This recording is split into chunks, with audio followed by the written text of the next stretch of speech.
Okay, hi guys. I'm Niklas Kunkel, and I'm the founder of Chronicle Protocol.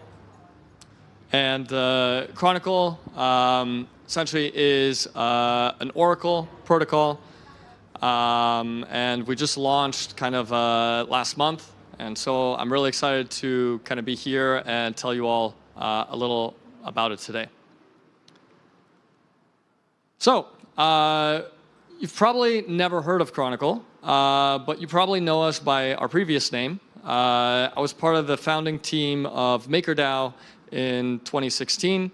And kind of the story of Maker is that we wanted to build the stablecoin DAI, but there was nothing in terms of infrastructure. And so we had to actually go build a bunch of things first just to be even able to attempt to build DAI. And so many people don't know this, but like Maker actually made the first DEX. Maker made the first oracles. So I don't know if you know Mariano Conti, but Mariano and myself kind of made the first oracles. And we kind of went live in June of 2017 with those oracles, right? Kind of to coincide with the launch of Psi, which was like the prototype of DAI. And so, back then, right, why didn't we use Chainlink? Well, Chainlink didn't exist. It wasn't even a white paper back then, right? You have to think back, right? June 2017. So that kind of, makes us one of the, not just oldest Oracle protocols, but one of the oldest protocols, period, on Ethereum, right? We kind of secure the assets in MakerDAO, right? We've been MakerDAO's Oracle since launch, and we're still MakerDAO's Oracle today.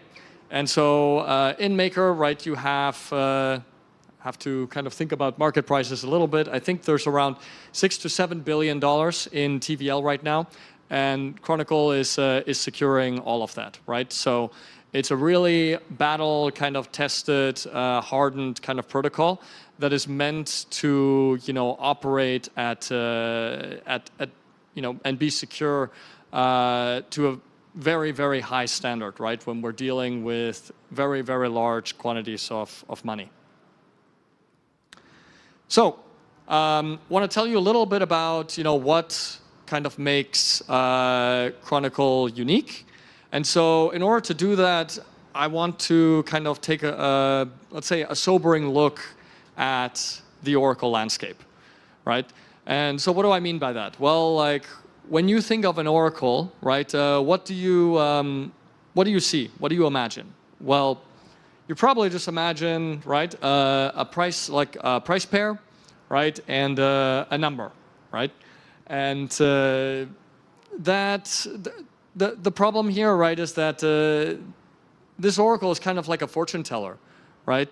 You have no context for this data. You have no provenance for this data. You have no indication of where did this data come from or why should I trust this data. Furthermore, right, oracles don't scale. It is incredibly expensive to run an oracle. And you end up having this kind of what I think of as like a sub-problem of the Oracle problem, which is kind of the Oracle scalability problem. And the Oracle scalability problem says, you can be either secure and decentralized, or you can be cheap, and you can't be both. And so this is kind of a problem that is suffered by like every Oracle protocol today, right? So suffered by Chainlink, by Redstone, by Pyth. And really what happens here, right, is that all oracles kind of work the same way in that you have kind of n sources of data or n validators generating n signatures. And then on-chain, you have to verify those n signatures, right? And so there's this linear relationship between the number of data sources or number of validators and this cost to update the oracle, right? And this is very broken because it kind of leads to this moral hazard of the Oracle providers basically using a smaller number of sources or a smaller number of validators in order to keep the price low, right? And this effectively means, right, that we are compromising on security. We're compromising on decentralization, right? What does it mean to have a small number of validators? Well, it means that, like, if you have 4 validators, then 2 of them can collude and your entire Oracle blows up, right? So when we say, like, you know, it's less secure, like, we really mean, like, it is less secure. But the problem is also on the dApp side.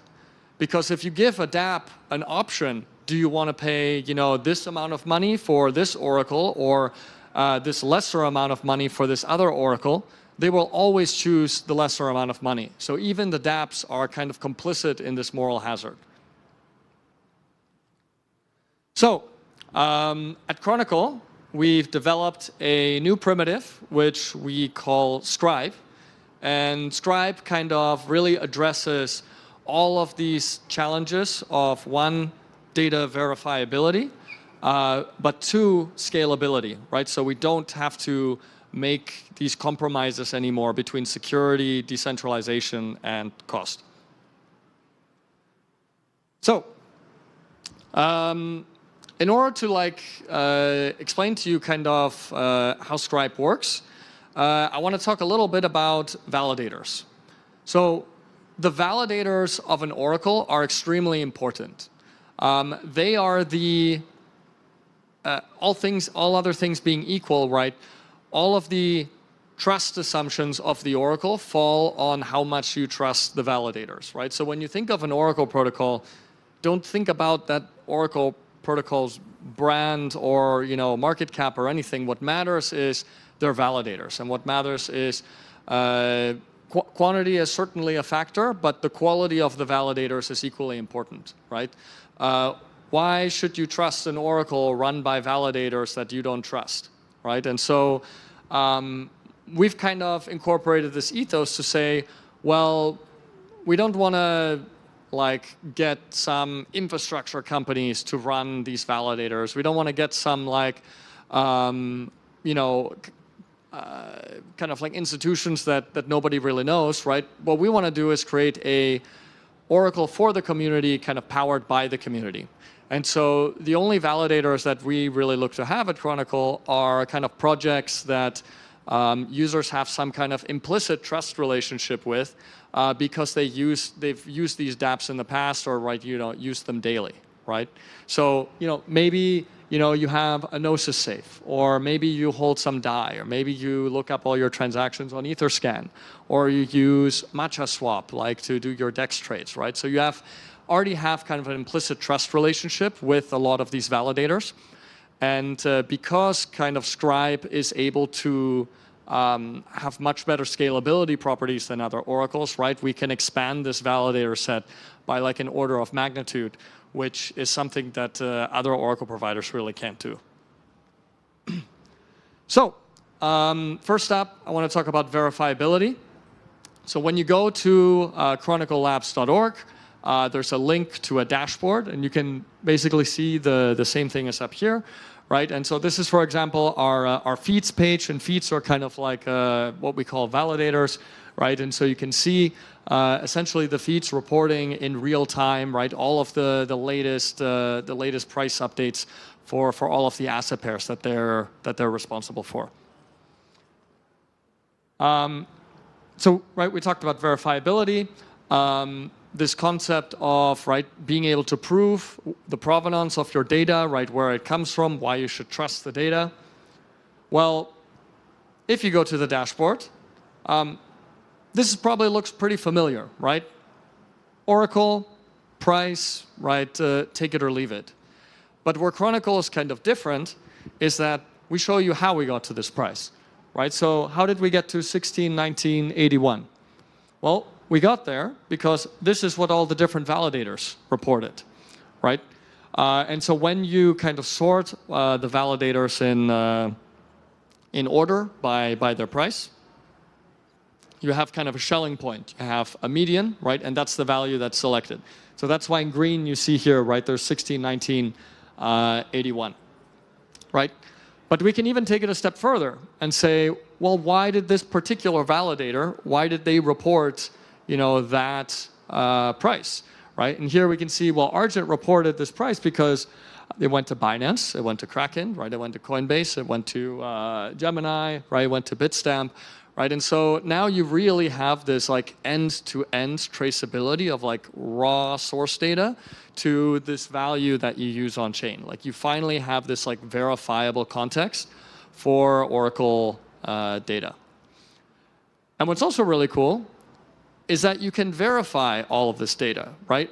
Whenever a validator, right, kind of does a report or does an attestation, what they're really doing is signing with their private key, right? So we can cryptographically prove, right, that this is a legitimate attestation, right? So when you're looking at this dashboard, right, it's not just telling you like a pretty story, right? You can verify all of this data is correct for yourself, right? So for example, here we have what an attestation looks like from Argent, right? And if we click verify, it will run the same exact verification computation that the smart contract does, but locally in your browser. Now, what happens if we change the timestamp by 1 second and then try to verify the message again? Well, now it won't verify, right? So you really have this way of like proving to yourself, right, that all of this data is correct. And so lastly, I want to talk about scalability, right? And it is hard to understate how important scalability is for an Oracle because it's really what is holding us back as an industry, right? Like we, in the Oracle landscape, right, we're constantly trying to find ways to cut costs, but the engineering piece of it is so difficult that we come up with like Band-Aid fixes. Like, oh, what if we we talked earlier about like, what if we reduce the number of validators, right? Then we have less signatures to verify on chain, then the transaction's cheaper, great, right? Another thing people do is like, oh, well, let's just update the Oracle less frequently, right? Great, you do less Oracle updates, now it's cheaper, right? So there's all of these kind of like Band-Aid fix workarounds to kind of cover up the fact that like the Oracle itself is not scalable. My favorite is actually, the pull Oracle. Pull Oracle is a marketing meme to basically say that it's way too expensive to run this Oracle. We can't afford to run it from the Oracle provider perspective. The dApp can't afford to pay for it from the dApp perspective. And so the beauty of the pull Oracle is that it basically allows you to offload all those Oracle costs to the users of the dApp, right? And frequently they don't even know that they're paying to update the Oracle because the Oracle update is bundled into their transaction that they're doing with the dApp. So it's almost like a hidden tax that users are paying that they're not even aware about. But, and so there's certainly some use cases for a pull Oracle, but for the most part, it's more just like a clever kind of product marketing trick, right? To basically have Oracle providers and dApps basically just be able to wash their hands of having to sustain these costs. And this is all just a symptom of the underlying problem that Oracles don't scale. So like I said, Oracle scalability is kind of the key that will make the Oracle be able to actually be secure, right, with a really, really robust validator set, right? Be more accurate because you can update it much, much more frequently, right? So that's the key. So how did we do it? So if you were looking at the slide earlier, right, we came up with an algorithm that we like to call optimistic Schnorr. What does that mean? Well, Schnorr cryptography is a signature aggregation scheme used in Bitcoin for a number of years now. And essentially, the benefit that we get from it is data compression. So you can, instead of having n validators produce n feeds and having this one-to-one relationship of validators to feeds, validators to signatures, you can essentially have this many-to-one relationship where you have many validators, right, producing like a single Schnorr signature. And then we say it's optimistic because verifying these Schnorr signatures can still be quite expensive. And so we've kind of have this this optimistic configuration of it to just optimize it that much further. So let's kind of go into it. What are the benefits that we kind of get, from this this implementation, right? Is we wanted an implementation that works like on every chain, right? We don't want to have an implementation for Solana and a different implementation for EVM and a different implementation for the Move VM chains, right? We wanted one implementation that works everywhere. Right? We wanted to decouple this Oracle update cost from the number of validators, right? We wanted to basically solve this Oracle scalability challenge of security and cost trade-off, right? And we wanted to minimize the gas, right? We wanted to make it super cheap. So the two main obstacles we ran into is that different chains have entirely different contexts in terms of how their environment works. So on L2, for example, data is quite relatively expensive because all data needs to kind of be published to the data availability layer, right? Which in this case is Ethereum layer 1, right? And so the more data you push, right, the more kind of L1 gas costs you're going to be paying, right? So the amount of data you send, right, the amount of signatures you're sending, right, is really going to be a factor in how expensive your layer 2 transaction is, right? Conversely, compute is relatively cheap on layer 2. Now, on Ethereum layer 1, you have the exact opposite problem, right? Where data is a relatively cheap part of the transaction, and it's the compute that is like super, super expensive. So you have like these polar opposite kind of contexts, and we were like, well, we want to make one solution that works amazing on both, right? And that's it's a bit of a paradox. The other thing we ran into is that we like to say like, oh, all these chains are EVM. That's complete BS. No two chains are alike. When we compare like Polygon to an Avalanche to a BSC to an Ethereum to an Optimism to an Arbitrum to a ZK Sync, all of these chains are different. In terms of how certain things are implemented, in terms of precompiles that are like available, and a lot of things that in the Ethereum community were like kind of hand wave away as like, oh, there's an EIP, it's going to be included in a fork, it's going to fix this big problem that we have. But then from a pragmatic standpoint, it's like, well, are the other EVM chains going to adopt that precompile? Maybe, we don't know. And if they do, how long is it going to take? A year? 2 years? Maybe never. So it's extremely difficult to optimize something, right, without abusing precompiles, which would actually not make it usable on chains that don't have those precompiles.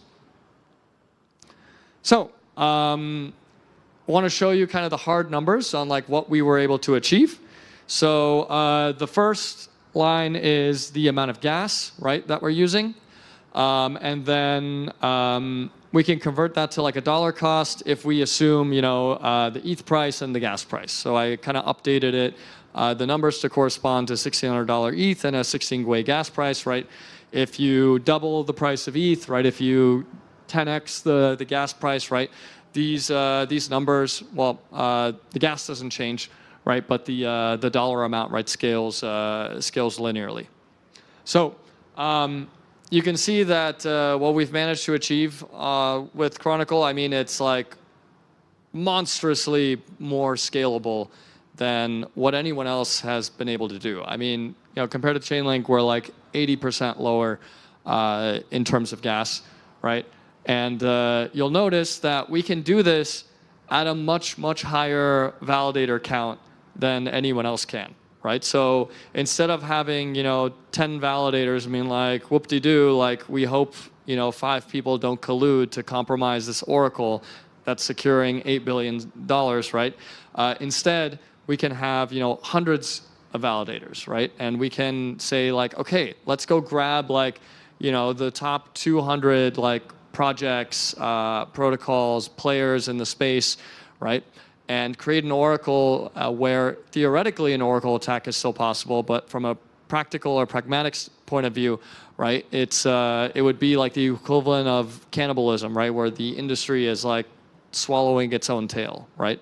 It becomes much less feasible when you need to coordinate, hundreds of validators to collaborate, right? And try to like say like destroy an entire industry that they all work in. So I want to be cognizant of time. I think I have like 2 or 3 minutes left. Oops. So I'll just like run through the technical stuff really, really quickly in terms of how it works. We have our feeds, right, which basically do this like signing ceremony and generate, right, a Schnorr signature.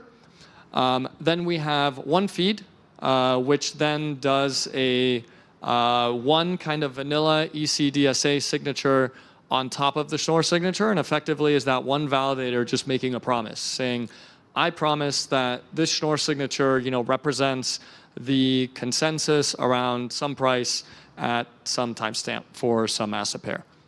And then, you can do this in a push configuration, you can do it in a pull configuration, it really doesn't matter, but basically the Schnorr signature, right, and the ECDSA signature that represents the promise and the corresponding data is pushed to the Oracle contract.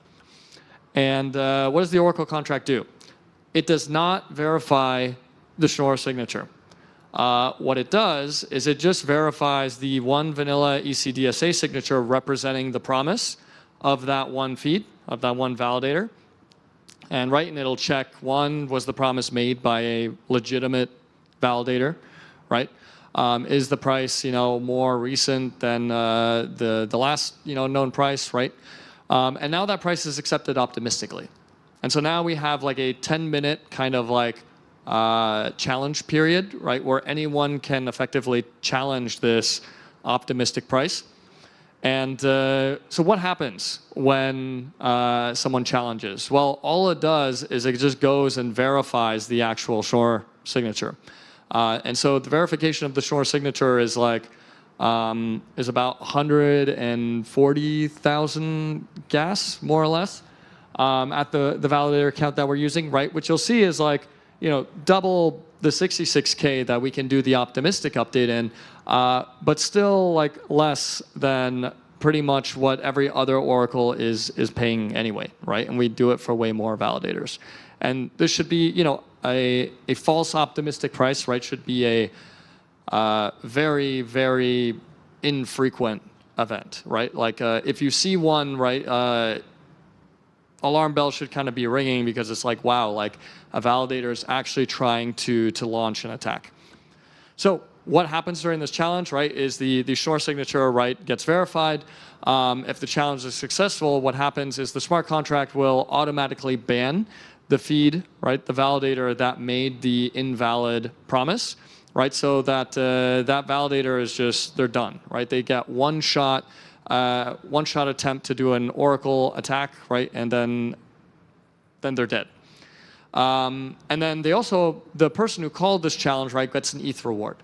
And so now what we can do is we can go to the MEV searcher bots and say, hey, look, if you can ever call a challenge successfully, right, you get all of the ETH reward.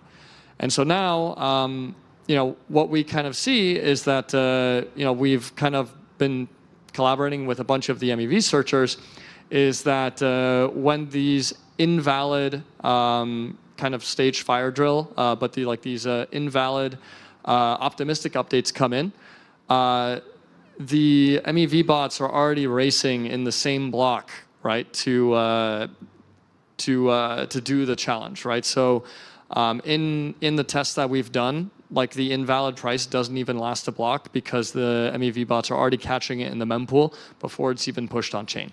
And that's really, really cool. So when are we launching? Well, we actually launched last month. So we're live in production right now. So you can check it on chain and confirm to yourself that it's working. Take a look at our code. Like it's pretty cool. I see one of our auditors in the audience. He's quite familiar. He can probably tell you a lot more about it than I can, and about the intricacies. But yeah, if what I said interests you, if you want to, maybe join our team, we're always hiring. If you want to integrate us, please get in touch with us. If you want to find out more, check out our website, follow us on Twitter, join our Discord. I'm also happy to talk to you. I'll stay for a few minutes afterwards. So thank you very much.